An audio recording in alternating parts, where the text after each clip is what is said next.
C'est un générique qui retentit comme un hymne pour les accros de l'histoire.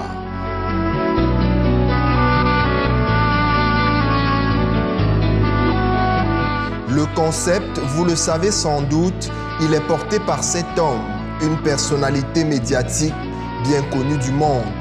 Un journaliste passionné qui s'est très vite désolidarisé du métier de pilote militaire pour lequel il était passionné pour entamer une carrière de rêve dans les métiers de la communication. Pendant plus de 30 ans, il travaillera pour des organes de presse internationaux parmi lesquels Afrique-Asie, Africa International, Jeune Afrique, où il sera d'ailleurs directeur pour la zone Afrique noire. Aujourd'hui, l'homme parcourt le monde à la quête de bribes exclusives que lui fournissent les nombreuses personnalités qui constituent son carnet d'adresses. Nous savons tous que les Camerounais sont des gens sceptiques. Ils ne croient qu'à ce qu'ils ont vu. Quand ils n'ont pas vu quelque chose, elle n'existe pas. C'est pour ça que dans la tribune de l'histoire, nous essayons d'obtenir le maximum possible de témoins vivants, de témoins parlants, afin de donner une crédibilité à cette émission.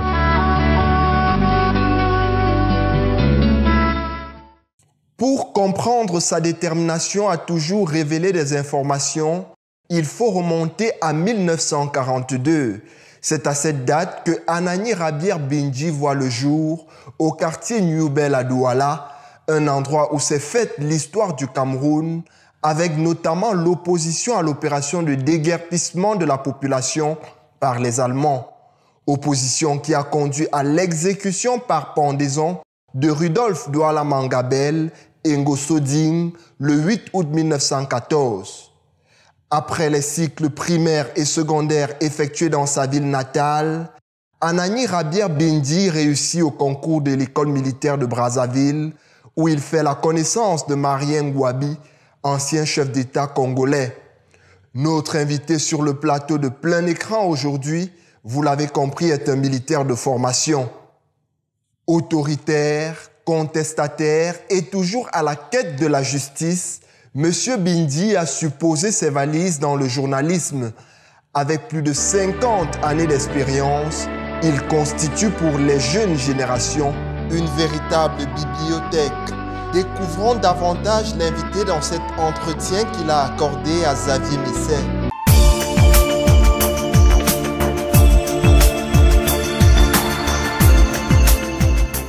Bonsoir Rabier Anani Bindji. Bonsoir Xavier. Merci d'avoir accepté de répondre à notre invitation sur la deuxième édition de Plein Écran. C'est un honneur que vous me faites en m'invitant et c'est moi qui vous remercie. D'habitude, c'est vous qui interviewez, mais aujourd'hui, c'est le contraire. Il faut bien. Quel est votre sentiment? Je suis content, surtout que j'ai en face de moi un journaliste chevronné que ce qu'on est depuis 50 ans. Merci aussi. Alors, le portrait qu'on vient de brosser de vous actuellement, vous l'avez vu, vous avez un commentaire, c'est vous, c'est réel? C'est vrai, c'est réellement moi. C'est du professionnalisme. Pourquoi vous voulez que... Vous avez beaucoup de photos entre vos mains, peut-être que vous allez nous en faire part tout à l'heure. Ben, si vous voulez. Alors, Anani Rabier Bindji, Plein Écran consiste à faire parler quelqu'un, une personnalité comme vous, de l'histoire, de la politique, de l'économie, de la culture, un peu de tout. Et c'est vous qui avez surtout la parole. Merci. On parle d'un centre d'intérêt et puis vous commentez. Merci. Vous voulez qu'on commence par quoi? Ce qui vous intéresse? Par ma modeste vie, si ça vous plaît.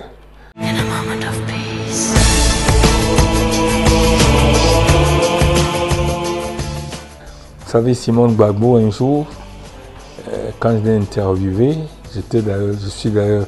je demeure aujourd'hui le seul journaliste étranger qui a interviewé Gbagbo. Elle m'avait dit que cette interview, cet entretien est son testament que je garde jusqu'aujourd'hui. C'est peut-être le vôtre qu'on va faire également aujourd'hui. Puisque oui, vous parlez de Gbagbo, restons en Côte d'Ivoire. Vous êtes parti en Côte d'Ivoire, saluer Madame Gbagbo avec votre épouse à sa sortie de prison. C'est une grande, je vous dis, en exclusivité. Le petit frère de Blé Goudé, Charles, dont vous voyez la photo, qui est mon ami, malgré qu'il soit à la CPI avec Laurent Gbagbo. Il a été dans la combine qu'on allait libérer Simon Gbagbo. Et il y a, la Côte d'Ivoire, c'est 25 millions d'habitants, mais il n'y avait pas plus de 10 personnes qui étaient dans cette confidence. Il est donc venu me chercher au Cameroun. Il n'a pas voulu me le dire tout de suite, il m'a dit sous le prétexte qu'il avait organisé depuis le 23 juin 2018 un championnat de football qui a rassemblé 76 villages et que ce tournoi portait le nom de Laurent Gbagbo Charles Blé Goudé pour la réconciliation nationale. Il venait donc me chercher pour aller parrainer. C'est la finale qui a eu lieu le 4 août. Lui, il est venu vers le 20 juillet me dire ça. Ben, il m'a fait venir avec mon épouse et bien sûr, j'ai amené un caméraman. Arrivé là-bas, on a assisté. Ma femme a d'ailleurs remis le trophée au vainqueur. Mais ce qui m'a surpris, c'est qu'il y avait tous les officiers à cette finale. Pour quelqu'un qui est opposant, puisqu'il a fait un parti politique qui s'appelle la DCL, qui est opposant, frère de Blé Goudé, qui a déjà annoncé sa candidature pour 2020, que toutes les autorités de la Guibérois dans le village de Blé Goudé soient là, je ne comprenais pas. C'était des signes. C'était des signes. Alors, parlez-nous de Madame... Et le 5 août, il me dit qu'il est venu me chercher au Cameroun, pas surtout pour le football, mais il y a quelque chose qui va se passer. Il préfère ne pas m'en parler d'abord.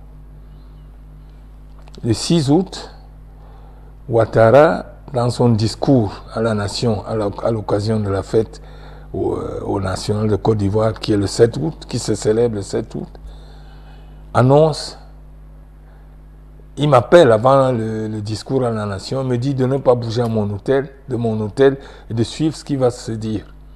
Ouattara annonce la libération de Madame Gbagbo, contre toute attente.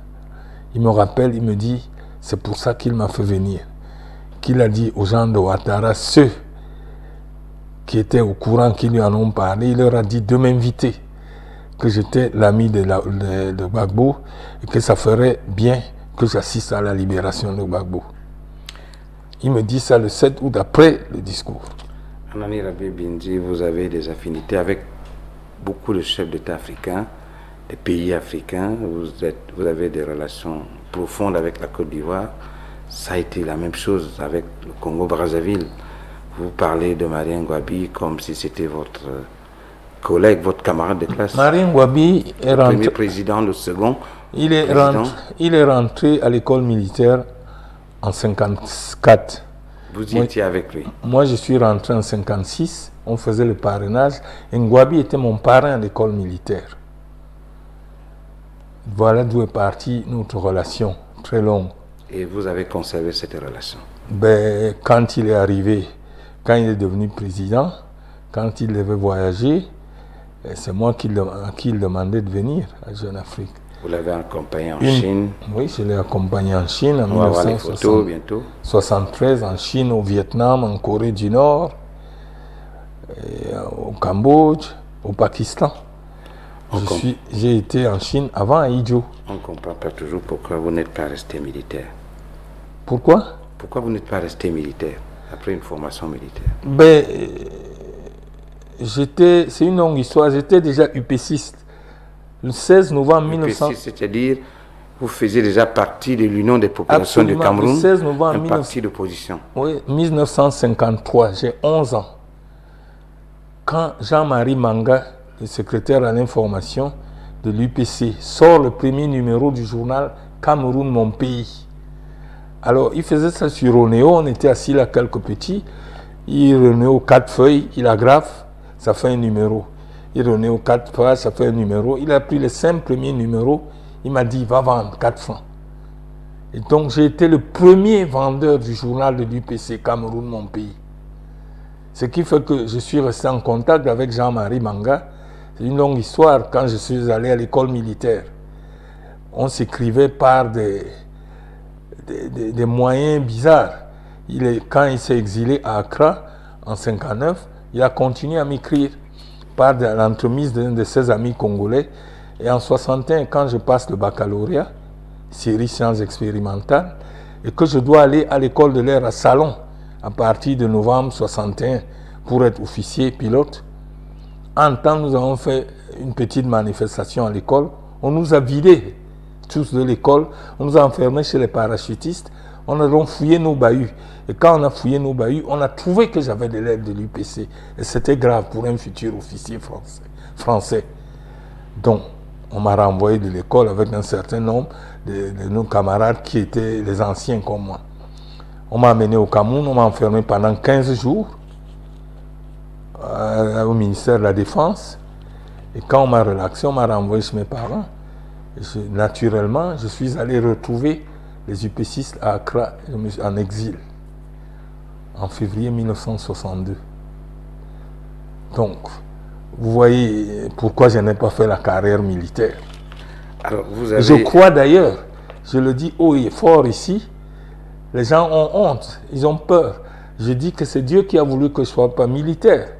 Parce que j'aurais été militaire, c'est sûr que je serais mort aujourd'hui. Parce que vu la manière dont l'armée camerounaise a été organisée, j'aurais tenté un coup d'État. Et quand on tente un coup d'État, vous ne réussissez pas, on vous tue. Je suis sûr que je serais tué aujourd'hui. Alors vous avez gardé ce côté politique que vous promenez un peu partout. Vous avez été voir Mandela. C'est toujours la politique. Dans le cadre de tes rapports avec la famille Bongo. Omar Bongo. Je ne suis pas allé voir Mandela. Il y a eu deux personnes qui étaient, leur vie était contradictoire. Il y a Houphouët, qui était le valet de la France, comme disent les autres, nous disions nous tous. Il y a Bongo, qui était le valet de la France, comme nous disions, c'est mon ami, mais je n'ai pas peur de le dire. Mais ils avaient des vies contradictoires. Ils étaient pro-français et tout, mais ils soutenaient les révolutions les mouvements rebelles. Houphouët a soutenu la guérilla en Guinée-Bissau et au Cap-Vert pendant très longtemps.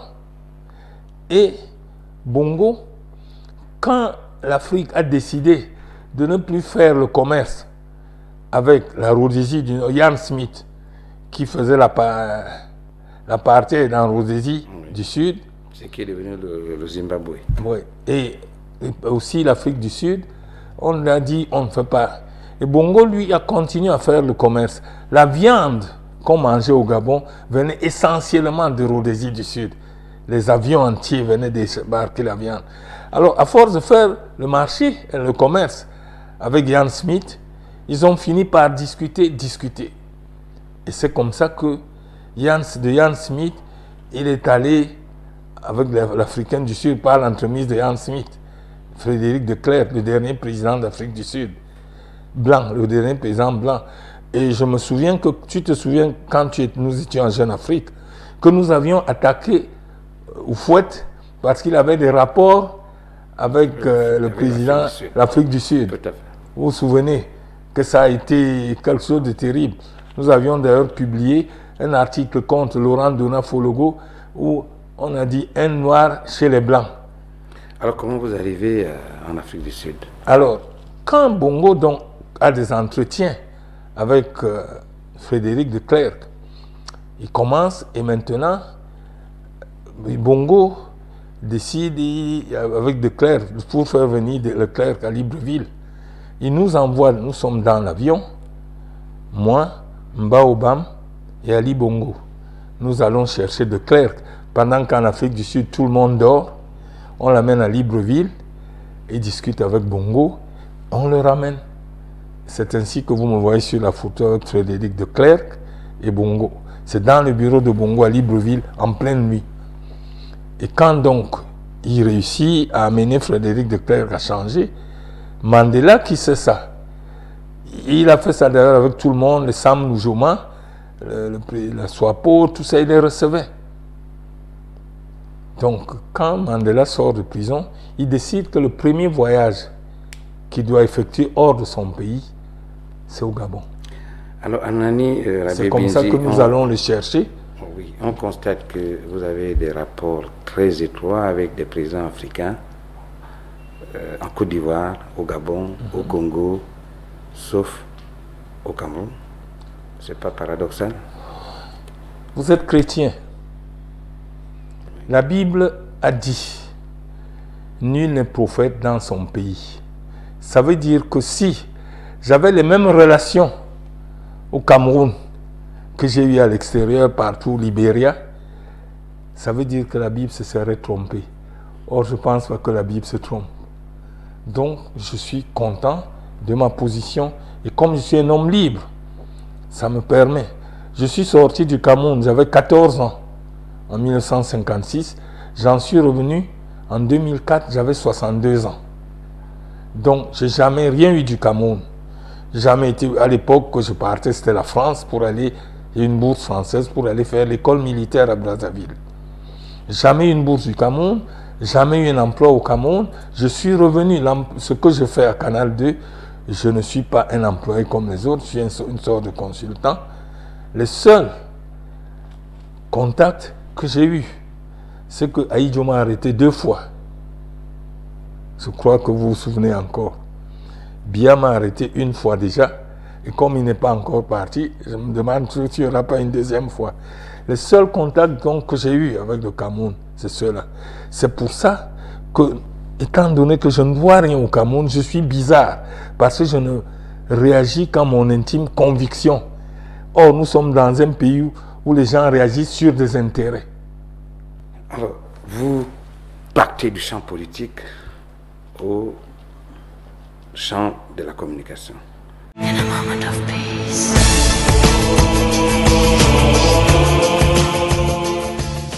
Vous savez d'abord, je vais vous préciser autre chose, 1 minute. Vous savez peut-être que je suis parti de Jeune Afrique en 1984 pour dénoncer le soutien de Jeune Afrique par l'entremise de Siraju Diallo à Amadou Ahidjo. Et c'est à cause de ça que je suis allé à Afrique-Asie pour porter la contre-attaque. Et pendant 4 ans, j'ai sorti chaque jour avec Philippe et Somba, vous lisiez Jeune Afrique à l'époque, Afrique-Asie aussi, c'est nous qui sortions tous les documents qui devaient porter un coup à Ahidjo. C'est nous qui présentions les vraies informations qui se passaient au Cameroun. J'ai démissionné de Jeune Afrique en décembre 1984 pour aller à Afrique-Asie, gagner moins que ce que je gagnais à Jeune Afrique. Parce que le Cameroun ne vous renvoyait pas l'ascenseur, parce que le Cameroun ne vous donnait pas ce que le Congo vous donnait, ou le Gabon, vous étiez fâché. Vous êtes parti le dénoncer dans un journal international, c'est ça? Ce n'est pas parce que le Cameroun, je vais vous dire, j'ai 76 ans, je n'ai jamais eu l'occasion de voir le président Biya, sauf au palais. Quand il passe là, je n'ai jamais eu à me bavarder avec lui jusqu'aujourd'hui. Donc, je n'ai pas travaillé parce que je suis un idéaliste. J'estimais qu'entre Ahidjo et Biya, c'est Ahidjo Biya qui avait raison à cette époque. Donc, il était hors de question. J'ai démissionné avec fracas pour aller à Afrique-Asie faire la contre-attaque. Alors, parlons-en un tout petit peu de la communication, le domaine de la communication dans lequel vous rentrez entièrement à partir de Jeune Afrique. Vos activités vous ont ouvert les portes un peu partout en Afrique à partir de Jeune Afrique. Quels sont vos souvenirs les plus éloquents? Mes souvenirs les plus, si vous voulez, émouvants. Vous savez, Jeune Afrique m'a fait connaître certaines choses. Le grand souvenir que j'ai, c'est avec William Tolbert. William Tolbert, l'ancien président du Libéria, m'a reçu 11 avril, 10 avril 81, 80, à 16 h. Les photos sont là. Pendant 45 minutes, j'ai bavardé avec lui. J'essayais de lui démontrer que ce qui se passait dans son pays n'était pas bon. C'était exactement l'apartheid. Parce que pour ceux qui ne savent pas, à cette époque, c'est les 845 familles qu'on avait, les esclaves qu'on a amenés aux États-Unis. Et quand un congrès aux États-Unis avait décidé de les renvoyer en Afrique, Les premiers qu'on a décidé de renvoyer en Afrique, on leur a trouvé une terre, le Libéria. C'est là où on les a amenés. Et après, un autre congrès a dit non, il ne faut pas, ils sont des Américains, il faut les laisser. C'est pour ça qu'on a laissé les autres. Alors, ces 845 familles, c'est eux qui dirigeaient tout au Libéria à cette époque. Le grade était héréditaire. C'est-à-dire, si votre père était colonel, vous aviez aussi, vous pouviez mettre le grade de colonel un jour quand vous voulez. C'est les descendants de ces 845 familles qui dirigeaient tout à l'époque au Libéria. Et le Libéria était à l'époque une province, une sous-préfecture des États-Unis. Vous avez des sociétés comme la Bond Mining Company qui faisait presque 2 milliards de dollars de chiffre d'affaires. Mais le bureau à Libreville, c'était une petite baraque. À Monrovia, c'était une petite baraque. Quand un employé voulait 100 dollars d'avance, il fallait demander aux États-Unis. D'ailleurs, vous voyez le drapeau des États-Unis, du Libéria. C'est la copie du drapeau des États-Unis, sauf qu'on a mis une seule étoile au lieu de 50. Donc, j'étais en train de lui dire que ça ne marchait pas. Et lui, il essayait de me convaincre pour me dire. Et on s'est séparés à 17 h. Il m'a dit qu'il allait se reposer. Il a travaillé toute la journée. Le soir, le service de l'information de Executive Mansion, c'est-à-dire la présidence, ils sont partis lui remettre la photo qu'ils avaient développée au moment où il me recevait à 16 h. Il a remis ça à un chauffeur de la présidence de m'amener ça à mon hôtel, à l'hôtel Carlton. Avec un mot que je détiens jusqu'aujourd'hui, il me disait que sa femme et lui apprécieraient que je vienne manger avec eux. Donc, il va, le chauffeur me remet ça, je lui dis ok. Il me dit je viens vous rechercher vers 20 h. 20 h 30, il vient me rechercher, on va, je mange avec William Tolbert et sa femme. On me ramène à l'hôtel vers 22 h, 22 h 30. À 5 h du matin, Samuel Doe l'assassine. Et de la porte de ma fenêtre de mon hôtel, je vois comment on a attaché son corps derrière une charrette et qu'on traînait dans les rues de Monrovia. Le même jour, à 16 h, on avait arrêté tous les membres du gouvernement, ceux qui avaient fui, on les exécutait au bord de la plage, à 16 h en petit slip. C'est-à-dire 24 heures exactement après que son directeur de cabinet, Elwood Don, m'a fait introduire dans le bureau du chef de l'État. C'est où j'étais petit en disant, monsieur le ministre, lui faisais la courbette. 24 heures après, je vois de la chambre de mon hôtel, de la fenêtre, comment on est en train de le fusiller avec un petit slip. Quand vous avez vu des choses comme ça. Quelle est la place de Jeune Afrique dans cet épisode triste que vous relatez? Non, c'est parce que j'étais à Jeune Afrique qu'il me recevait. Je suis allé là-bas en tant que Jeune Afrique. C'est pour ça qu'il me recevait. Et je vais même dire, par exemple, avec Ngouabi, il me faisait venir parce que j'étais à Jeune Afrique. Alors vous aviez... Et vous savez, quand j'arrive en Chine, en 1973, et que je vois un monsieur comme Xuan Lai, qui a la tête de 1,2 milliard, et que je viens au Cameroun, c'est un petit pays de 10 millions, ça vous retourne et vous devenez vous révolté. Et je vois que chez moi, il y a un président, mais il n'est que sur 10 millions. Là-bas, c'est un monsieur qui gère 1,2 milliard. J'ai eu l'honneur de le saluer, bavarder avec lui. Vous savez, ça vous donne des idées. Vous côtoyez à Jeune Afrique des gens qui étaient de tous les bords, qui étaient de gauche, des révolutionnaires, aussi des gens totalement opposés, comme je ne les cite pas, mais vous les connaissez. Où est-ce que vous vous placiez dans ce cocktail d'opinion, d'idéologie au sein de l'éducation? In a moment of peace.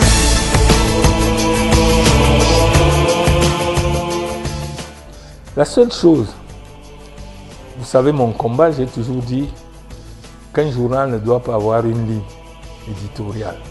C'est bizarre, je suis le seul à aller à contre-courant en disant ça. Parce que quand vous prenez nos journaux, quand Xavier Messet, on en veut par sa tête, tout ce qu'il fait est mauvais. Et je dis, un journal qui fait ça vole ses lecteurs. C'est du vol. C'est pour ça que j'ai dit une ligne éditoriale, c'est quelque chose contre laquelle je me suis toujours insurgé. Moi je suis un type indépendant d'esprit. Mon problème a été celui-ci. J'ai beaucoup cru au dialogue.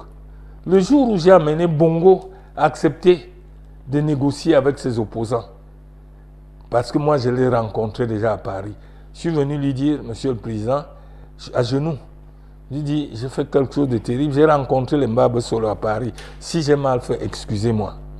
Il a pris un bout de papier, il a écrit son numéro de téléphone direct. C'est la première fois qu'il me donnait son téléphone direct. Il me dit, continue, si tu réussis, tu auras rendu service non seulement au Gabon, mais à l'Afrique. Donc j'ai toujours cru au dialogue. Et c'est pour ça que j'essaye de convaincre les gens par des arguments. Je refuse qu'on me dise d'accepter que je suis con. Je veux qu'on me convainque, qu'on me prouve que je suis con. Or, malheureusement, au Cameroun, vous voyez ce qui se passe dans ce pays. Nous nous sommes battus pour le multipartisme. J'ai été 2 fois en prison pour Aïdjo. Une fois au temps d'Aïdjo, une fois déjà au temps de Biya. Nous nous sommes battus pour un multipartisme d'opinion et d'idées. Mais nous ne nous sommes pas battus pour partir d'un monopartisme de droite et aller dans un monopartisme de gauche. Parce que quand on sait que quand les autres arrivent, le SDF, dès que vous n'êtes pas au SDF ou vous n'êtes pas quelqu'un, il fallait qu'on bascule tous de gauche ou de droite. Je dis non, moi je suis au milieu. Et je ne travaille que sur la base de mes convictions. C'est pour cela que vous avez vécu en harmonie à Jeune Afrique, avec des gens de droite, avec des gens de gauche, parce que vous êtes resté idéaliste au milieu. Idéaliste. C'est parce que je suis idéaliste. Vous vous souvenez, vous avez connu un incident. Je vous rappelle, je crois que vous l'avez oublié. Le jour où j'ai écrit à M. Ben Ahmed un carteron des vieilles sexagénaires, quand il y avait le problème de parking, on ne venait pas nous donner le parking. Madame Thomas était sexagénaire, Madame Kabada, Madame... Je dis un carteron de vieilles sexagénaires racistes. Or, nous sommes à Jeune Afrique. Je dis, il faut que le Jeune Afrique reflète le nom Afrique. Tout à fait. Vous savez que je suis comme ça, que je n'ai pas ma langue dans la poche. Et je crois que c'est pour ça que je vis longtemps. Parce que finalement, les gens, ils m'en veulent, ils finissent par comprendre que j'ai raison. Vous voyez le média dans lequel je travaille, ce que c'est. Alors vous arrivez en 2004 au Cameroun, et surtout plus précisément à Canal 2. Oui, je n'étais pas venu pour chercher du travail. Vous étiez directeur aussitôt, directeur des relations internationales. À Canal 2? Oui. Non, je suis venu au Cameroun en 2004 parce que ma mère était grabataire depuis 5 ans sur un lit. Le cancer l'avait rongé. Je suis fils unique, je n'ai personne d'autre. Et quand, à l'époque, je venais de divorcer avec mon ex-femme, j'ai dit que je vais au Cameroun. Je viens attendre que ma mère meure, que je l'enterre et que je retourne en France écrire mes livres. Je vous dis, ça fait pleurer certaines personnes. Quand je dis que, à l'époque, j'avais acheté une chambre de 9 mètres carrés. J'ai dit, c'est ça qu'il me faut. J'ai abandonné mon appartement, mon pavillon et tout à mon ex-femme. J'ai acheté une chambre de 9 mètres carrés pour un lit de 90 places, une table, une chaise. Je disais que je vais m'installer là-bas. Ça me permet d'écrire mes livres et de réfléchir. Alors, quand je viens au Cameroun, et je vous ai dit comment Canal 2 me prend, Canal 2 vient de lancer la télévision, et c'est à l'occasion d'une émission que M. Ben Adjali, qui est aujourd'hui à DBS, qui était à la radio TV, Suite FM de Canal 2, il va m'interviewer, et M. Abel Fosso, beau-frère de M. Chatoué et directeur de cette radio, il suit chez lui mon intervention, il part de là-bas, il vient m'attendre, vous l'avez vu, à mon cinquantenaire, que mon épouse a organisé. Il a dit ça. Il vient me retrouver devant la porte du studio, il me dit, on a besoin de quelqu'un comme vous. Et c'est comme ça qu'on me nomme directeur de l'information et des programmes. Je ne connaissais rien de la télévision. Là-bas, vous avez créé des émissions, vous avez créé Canal Presse. J'ai créé Canal Presse, la tribune de l'histoire, face à la justice, face à la presse. J'étais directeur de l'information des programmes, c'est moi qui créais tout. De toutes ces émissions, quelle est celle qui vous tient le plus à cœur? Vous parlez tout le temps de la tribune de l'histoire. C'est celle qui me tient. Canal Presse est resté un peu aussi votre enfant? Non, Canal Presse a été dénudé. Quand j'ai lancé Canal Presse, je crois que vous vous souvenez que je vous ai invité à Canal Presse. Quand j'ai lancé Canal Presse, c'était le point de vue des journalistes sur l'actualité hebdomadaire. Et dès que j'ai présenté ça pendant 2 ans, on l'a envoyé à Yaoundé, les gens ont dénaturé. C'est devenu une affaire d'argent. Les journalistes, on ne les invite pas. On va inviter les gens qui ont de l'argent pour venir, alors que ce n'était pas ça l'émission au départ. Il est vrai que j'ai eu une satisfaction il n'y a pas très longtemps. Ma collègue Carole Yemelon, je lui ai encore fait l'observation. Je dis pourquoi vous m'invitez? Je lui ai rappelé que j'ai fait Canal Presse pour les journalistes, les hommes politiques, les commerçants. Il y a d'autres émissions pour eux. Il me dit, Monsieur Binji, est-ce que les journalistes eux-mêmes qui sont au Cameroun connaissent quelque chose? Elle m'a dit quelque chose, j'ai respiré fort. Elle me dit qu'on les a formés à l'ESTIC pour être des journalistes de développement. On ne leur a jamais appris à faire une enquête, du moins à l'époque où elle était. Et que c'est à force de travailler, elle est allée en France et tout, qu'elle a appris à faire des enquêtes. Donc les journalistes au Cameroun, pour la plupart, n'ont pas de la connaissance.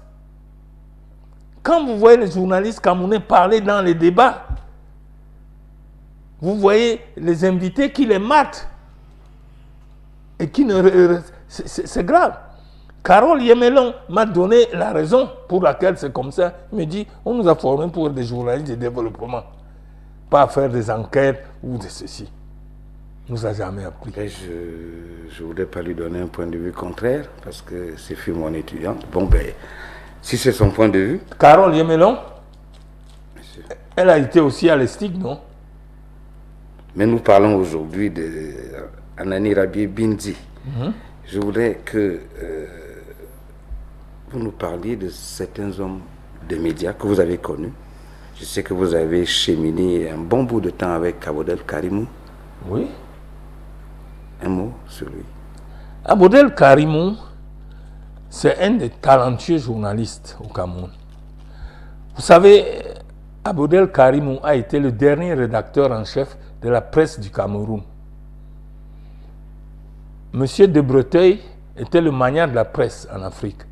Il avait la presse du Cameroun, Madagascar Matin, Abidjan Matin, Dakar Matin, Bingo et d'autres journaux au Maroc.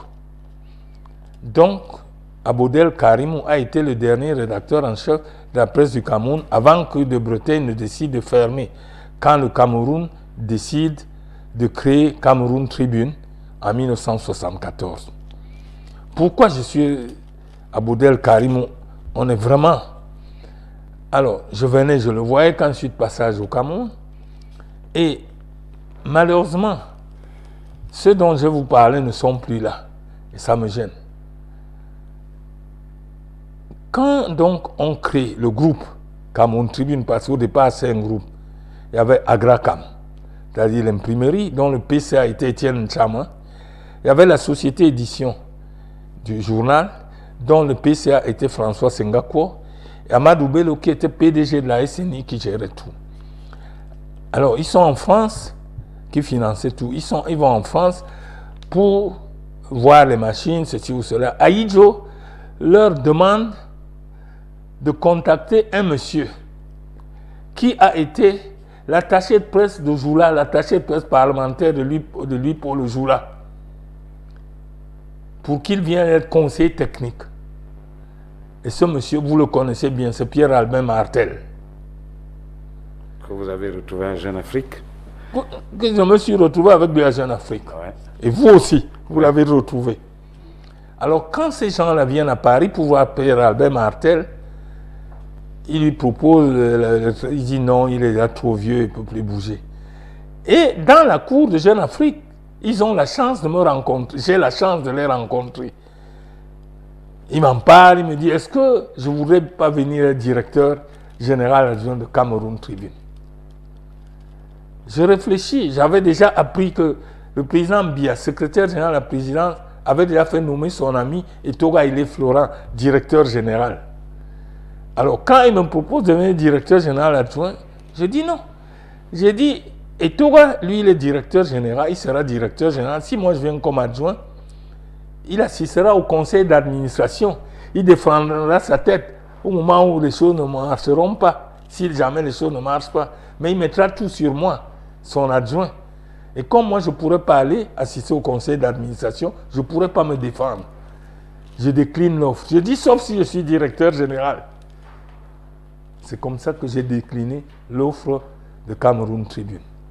Et je viens au Cameroun, de passage, Aboudel Karim me dit qu'on lui a proposé de devenir rédacteur en chef. Je lui dis n'y va pas. Je vais amener un peu d'argent, nous allons monter un journal privé.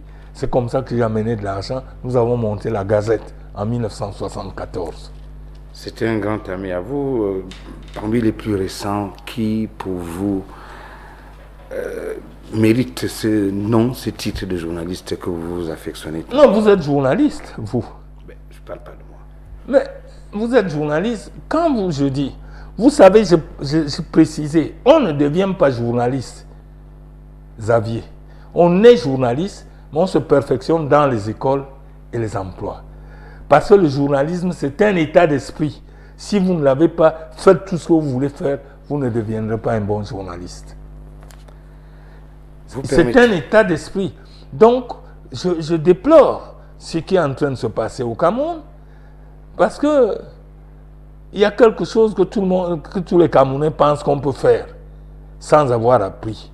Il y a coucher avec les femmes, le journalisme, la politique, le football et la musique. Tous les Camerounais pensent qu'on peut faire ça sans avoir appris. Or non, il y a les us et les coutumes. Alors Anani Binji, vous avez lu ce matin la presse du Cameroun, vous avez relevé un certain nombre d'informations qui vous paraissaient inexactes. J'ai suivi, je n'ai pas lu, j'ai suivi la revue de presse de Canal 2. J'ai suivi que Nouvelle Expression a publié une interview de Amara Essi, qui était le secrétaire. Il a été secrétaire général de l'OUA. Après avoir été ministre des Affaires étrangères. Après avoir été ministre des Affaires étrangères. En Côte d'Ivoire. Et il se disait que Amara Essi a dit que Oufouette lui aurait confié de rappeler à Paul Biya que vraiment il ne fallait pas rester longtemps au pouvoir. Je me suis insurgé. Je crois que vous savez vous-même qu'Oufouette est parti de France pour venir de ministre en France. Il est venu président en Côte d'Ivoire et qu'il est resté 33 ans sans discontinuité. Il n'avait même pas de premier ministre. C'est à partir de 1990 qu'il a eu un premier ministre, Ouattara, pour les 3 dernières années.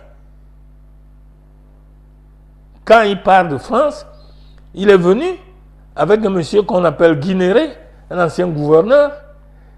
Il a nommé directeur cabinet.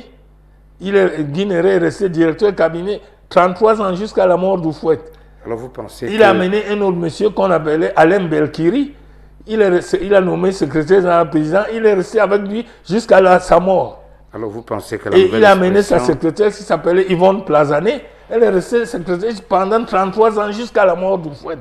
Alors je ne peux pas comprendre. La Nouvelle Expression affabule. Je ne dis pas qu'elle affabule. Elle attribue des propos à... on lui a mis, je dis où on lui a mis ses paroles dans la bouche, où M. Amara ici est un menteur. Parce que Oufouette Boigny n'aurait jamais dit cela. Mais comment il pouvait le dire puisque lui ne nous montrait pas l'exemple? Vous savez, Oufouette est mort. On a gardé sa mort, on n'a pas annoncé. Il est mort, je crois, 1 mois. On a annoncé sa mort le 6 décembre. Or, le 6 décembre, c'est la proclamation de la République de Côte d'Ivoire. Donc, on a fait les manifestations le matin, les prises d'armes, le 6 décembre 1993. Et dans l'après-midi, on annonce qu'Oufouette est mort. On a voulu qu'il y ait un symbole. Cette date était symbolique, qu'il est mort le jour de la naissance de la République. Anani, sortons par quelque chose qui pourrait ressembler un tout petit peu à votre vie politique ou votre vie privée. Oui. Vous flirtez de temps en temps avec le RDPC où vous avez beaucoup d'amis. Pardon? Vous flirtez par moment avec le parti au pouvoir au Cameroun, le RDPC? Pas du tout. Attendez, je m'exprime. Je ne suis pas du RDPC, je ne flirte pas. Je n'ai pas de rapport politique ou ceci, mais j'ai des rapports, j'ai des amis qui sont au RDPC. C'est leur droit. Et je vais vous dire quelque chose. Et ça va choquer beaucoup de monde. Au Cameroun, les gens ne font pas la différence entre ce qui est bon, mauvais, moins bon et moins mauvais. On est tellement ignorant. C'est ce que je dis. Que le RDPC est le moins mauvais des partis. Je ne dis pas qu'il est bon. Il est le moins mauvais de tous les autres, de tous. Donc, quand vous dites flirter, ça veut dire si le RDPC pose un acte normal, j'apprécie. S'il ne pose pas un acte normal, je n'apprécie pas. Et comme les autres partis n'ont pas encore été aux affaires, comment vous les jugez? C'est très facile de dire on n'a pas été aux affaires. Moi, je juge les gens tels que je les vois faire. Parce qu'on vous dit, rien ne prouve. Vous savez, un jour, j'ai dit à quelqu'un, et ça choque les gens qui ont volé au Cameroun, qu'on a arrêtés, je suis parfaitement d'accord, parce que vous savez que je suis passé au tribunal pendant 3 ans, de 2008 à 2010 pour l'affaire Fosso. Mais quand je vois un monsieur comme Arafat dire que c'est une prison politique, alors que c'est lui qui a amené Fosso, qui lui a donné de l'argent, qui lui a donné le marché, comment il peut imaginer, et c'est d'ailleurs la mauvaise foi, que Fosso lui soit en prison et lui dehors? C'est Arafat qui est secrétaire général de la présidence, qui s'occupe de l'achat de l'avion du président. C'est lui qui appelle Fosso, il lui confie l'affaire. Fosso revient et dit c'est 45 millions de dollars. Mais que Boeing exige 43%. J'ai la déposition de Fosso à la police qui a valu qu'on me poursuive parce que j'ai démontré que voici ce que Fosso dit. Tout le reste là sort d'où?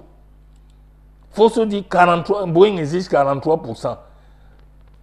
On l'obtient. Et pourquoi Arafat? Les gens ne disent pas. Nous étions sous ajustement structurel. Arafat est secrétaire général de la présidence et PCA de la SNH. Donc le président sait que l'affaire va se passer sans qu'il y ait beaucoup de bruit. Est-ce que vous avez par moment des critiques à formuler à l'endroit du parti au pouvoir, à l'endroit du gouvernement? Si oui, lesquelles? Je vous renvoie à une interview que j'ai faite le 6 octobre 2017. Si je savais que vous alliez m'interviewer, je vous l'aurais amené. J'ai fait cette interview dans un journal qui s'appelle Le Messager. Ça vous surprend? Qu'est-ce que vous disiez? J'ai dit, on ne soigne pas le grand titre que Le Messager retrouve sur 2 pages. On ne soigne pas les blessures profondes par de simples incantations. Je voulais dire que ce qu'on fait aujourd'hui, sans être pour la sécession, je relevais que c'est profond les blessures et qu'il faut faire des choses en profondeur pour arranger. J'ai donné des exemples.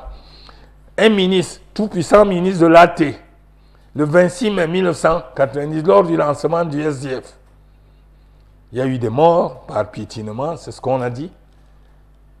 Ce ministre de l'AT s'est emporté et il a dit ceci. Si ces gens ne sont pas contents, ils n'ont qu'à rentrer chez eux au Nigeria. Alors, vous comprenez? Nous, les francophones, nous portons l'entière responsabilité, pas Paul Biya seul. C'est ce que j'ai dit dans le journal. Alors, le 7 octobre 2018, vous irez renouveler votre confiance à Paul Biya ou bien vous avez un autre candidat? J'espère que vous savez que le vote est secret, que vous ne devez pas me poser cette question. N'est-ce pas, Xavier? Tout à fait. Ok. Mais comme vous êtes un homme libre, vous êtes un type qui parle librement, qui n'a pas sa langue dans la poche, non, à certains moments, vous pouvez nous faire des confidences. Moi, j'irai renouveler la confiance à Paul Biya. Alors, vous voulez qu'on... On a l'habitude de dire que... et ceux qui ne votent pas pour lui ont leur droit. Mais le drame est que ceux de l'autre côté qui ne votent pas pour Biya n'acceptent pas que quelqu'un d'autre vote pour lui. Mais moi, j'irai voter pour lui. Eux aussi ont le droit de voter pour qui ils veulent. Ceux qui vous connaissent très bien disent que vous vous plaisez beaucoup plus à Douala que dans votre Liquier. C'est vrai. Pourquoi? Je suis né à Douala. J'ai passé toute ma vie à Douala. Mon père, je l'ai enterré à Douala. Vous savez pourquoi? Parce que mon père est venu à Douala étant tout jeune, il y a vécu, il s'est marié avec ma mère, on a grandi là et tout. Et pendant des années, mon père, quand on venait au village, j'allais avec lui, il était pressé plus que moi de retourner à Douala. Il ne m'a jamais dit d'aller l'enterrer à ça, puisque je suis de ça, vous savez, précisément. Il ne m'a jamais dit d'aller l'enterrer à Bouvila, il m'a dit de l'enterrer à Douala. Je l'ai enterré, et comme sa femme aussi a dit la même chose, je les ai enterrés. Mais n'empêche que chaque fois qu'il y a quelque chose à ça, quand il faut aller cotiser, dépenser, je fais. C'est comme, vous savez que je suis parti de France. J'avais un pavillon, j'avais tout pour vivre bien en France. Parce que je suis resté en France toutes ces années, Xavier. Parce que j'avais l'occasion de faire 15 jours et partir un mois en Afrique. Vous êtes tout le temps en train de parler de votre femme. Votre femme, vous aimez beaucoup les femmes? Mais si vous connaissez un homme qui n'aime pas les femmes, dites-le moi. Un homme doit aimer les femmes, sauf si vous êtes homo. Pas du tout. Merci Anani Rabié Bindji d'avoir accepté de vous confier à nous à l'occasion de cette deuxième édition de Plein Écran. À la prochaine. C'est moi qui vous remercie une fois de plus de m'avoir fait l'honneur de m'inviter. J'espère que j'ai été un peu à la hauteur de ce que vous attendez. Impeccable. In a moment of peace.